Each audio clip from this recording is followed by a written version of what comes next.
We are in Woodstock, Illinois, and we're about to check out Groundhog Day! Every year, Woodstock, Illinois brings the magic of Groundhog Day to life, celebrating the 1993 classic starring Bill Murray.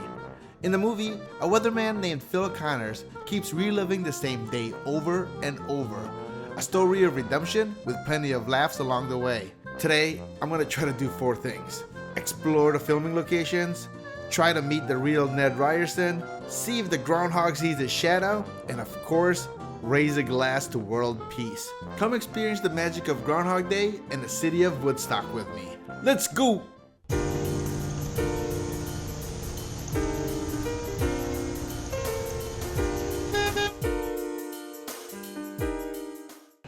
So the movie came out in 1993, and it feels like it's 1993 as I walk through this town. The Groundhog Day goes from Thursday, January 30th, all the way to February 2nd. They got a bunch of stuff from movies, musicals, 5Ks, even a meet and greet with Stephen Tobolowsky, Ned Ryerson. It's the official Woodstock Willie in the house. All right, excited to take you where the movie really starts. We're going to the Cherry Tree Inn Bed and Breakfast.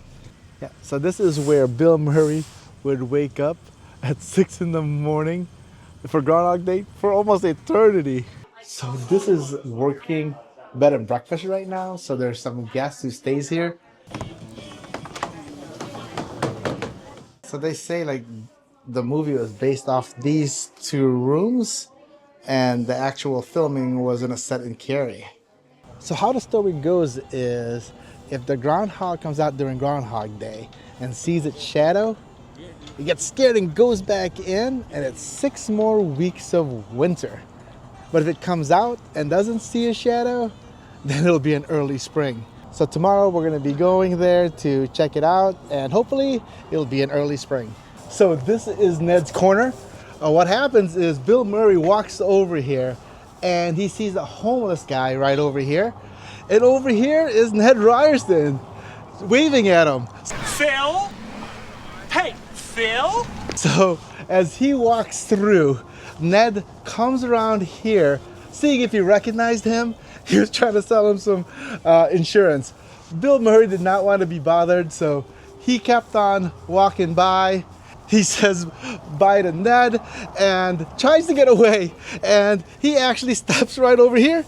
And this is where the puddle was. Watch out for that first step, it's a doozy. That's really cool, like how this whole town looks exactly like it was for the movie. And I am really excited that I was able to connect somebody from here from the Groundhog Days. We're gonna meet with Melissa McMahon.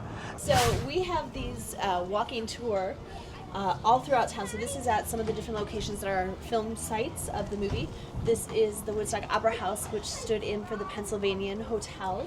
And you get this QR code, it'll follow you to our website. You can see the walking tour and stuff. And we just love Willie.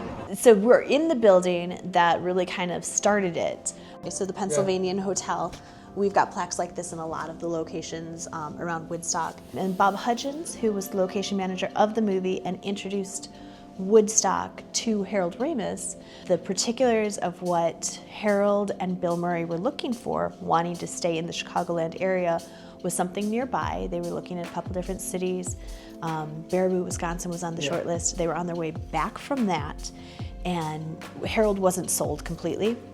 Bob's like, I want to take you here. He called our managing director of the Opera House at the time and said, can you get us in? So they went up to the bell tower, which you see in the movie. They actually got to go up in that. Harold took one look out the front of it, saw the town square, and said, this is Gobbler's Knob. And that is how we got to be where we are today. So this is where all the people are kind of waiting. So right around this area, Andy McDowell's character and Bill Murray's character gets pelted with some teenagers with a snowball, and a snowball fight occurs. Andy McDowell falls, if I remember correctly, right around here, and Mr. Phil Connors tries to do his moves to try to woo her. So during the movie, for the Groundhog celebration, I believe the stage was set up here. But for tomorrow, if it's similar as before, they usually do it right over here. So this is Willie's stump. It was made, I think, about 10 or 15 years ago, and you're going to see inside the magic because not many people are sure of what's in here. So we've got this, and it's a replica of kind of the one in the movie. And inside, you'll see that it was made, it's got kind of like the chicken wire. Yeah. That's to keep Woodstock Willie contained, because this is just like a paper mache, so they might chew through. Right over here is Tip Top. And this is the restaurant that Bill Murray and Anna McDowell would have lunch at, and where Bill Murray told her he was going kind of crazy and he knew there was no repercussions in life, ordered everything. He wasn't worried about anything. And then here is Read Between the Lines. And this is where we're gonna meet the real Ned Ryerson. Needle-nosed Ned the head. Come on, buddy. Case Western High. So I got my book and my poster, and hopefully Ned will sign both of them. So there's all that line inside, but it also goes all the way out here. Oh my gosh, how fun is that? He was actually signed the book and the poster. Look at this. On the poster itself, he signed it, Ned, and bing! Stephen Tobolowsky. But that is so cool. For those that don't know, I am a film fanatic. There was a time in my life I actually wanted to go to film school, ended up going a different route, but I do love film. Back there is the movie theater, and something you need to know, I actually used to work at a movie theater, and actually for the same company, Classic Cinemas. So my dad, he probably watches between 3 to 5 movies a week, and that's where I got the passion from. And for me, you know, I try to go about twice a month with the family to watch movies. Right back there is where Bill Murray walked in with his date. He came in just as Clint Eastwood, and his date thought it was a costume party, but he was just going there to have a good time. So this is where Phil Connors was determined to save the old man. He did all he could to keep him alive, but, you know, Father Time gets us all. So this was the alley. So we found the local, and this is Mark. Hey Mark, let us know how you got here to Woodstock. So we actually moved up here from Jacksonville, Florida a couple of years ago, and it's just been great as long as we've lived here. So beyond all of our Groundhog Day stuff, we've got Orson Welles here. Orson Welles moved here as a small child and went a few blocks away to school, and he went all the way through high school at the seminary on Seminary Road. So we have him up here, and he participated at the theater and learned to write while he was here. I never knew that. Also, at the Opera House where he performed and wrote, we had many other people come by, like Ed Asner is a great one. Many actors from the 60s and 70s got their start up at the Opera House doing summer stock. So this is when a lot of people who doesn't live in Woodstock comes to this town and, you know, be able to spend money at restaurants, bowling alleys, and so forth. So it's really cool that they have used, you know, this movie from 1993 as part of somewhere to boost the economy. We're gonna go to the bowling alley. So it looks like this is where he was sitting.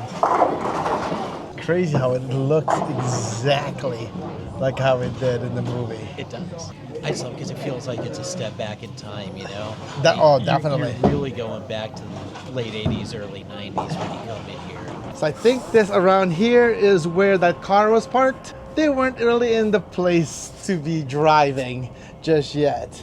And we are now going to the next place. We are at the place where Phil Connors decided to drive on the railroad tracks.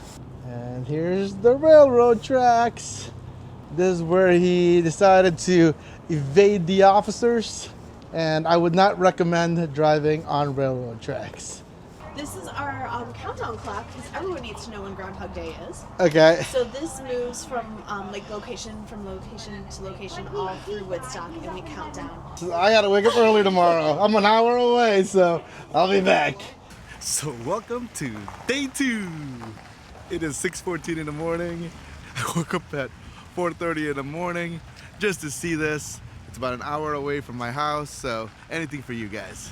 And I want to say thank you for the city of Woodstock. We got this cool hat from them. They found out we were coming here. And look, it's 6 o'clock somewhere. Thank you for the swag that you gave our family. Too bad little Rosalie is feeling under the weather, so Melissa's taking care of her. So we're like an hour away from the start. And look how the crowd has already started. It happens in the movie in the morning.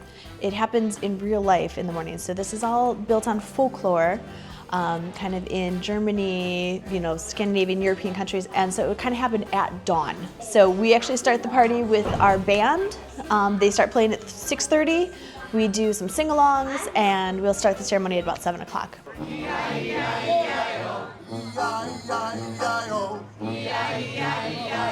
And then they'll knock, open the door, Mark, our handler, will bring Willie out, and then in Groundhoggies, Willie will predict the weather. We discussed this with Woodstock Willie and the weather department, and it says this February 2nd at 7:07 a.m. Woodstock Willie, the seer of seers, prognosticator of prognosticators, emerged reluctantly but alertly in Woodstock, Illinois, to wish the faithful followers a happy Groundhog Day. Willie looked skyward to the east, then behind to the ground, and stated clearly in Groundhogese, "I definitely do not see a So we're online, and what we're gonna be doing? A toast to world peace. Yeah, but I don't know how we're gonna get in there. This crowd's a little crazy and a little long, but we'll see. Sweet vermouth rocks with a twist, please. For you, miss? The same. I like to say a prayer and drink to world peace. To world peace. World peace. We did everything we wanted to. We met Ned Ryerson. We saw the Groundhog. It was an amazing time here in Woodstock. It's a part of movie history. I just can't imagine that in 30 years that it feels like the energy still keeps coming back every year. Woodstock is a great community. If you ever get a chance, you gotta visit Groundhog Days. Click right here to learn more about the abandoned Joliet prison. This is where they filmed Prison Break and Blues Brothers.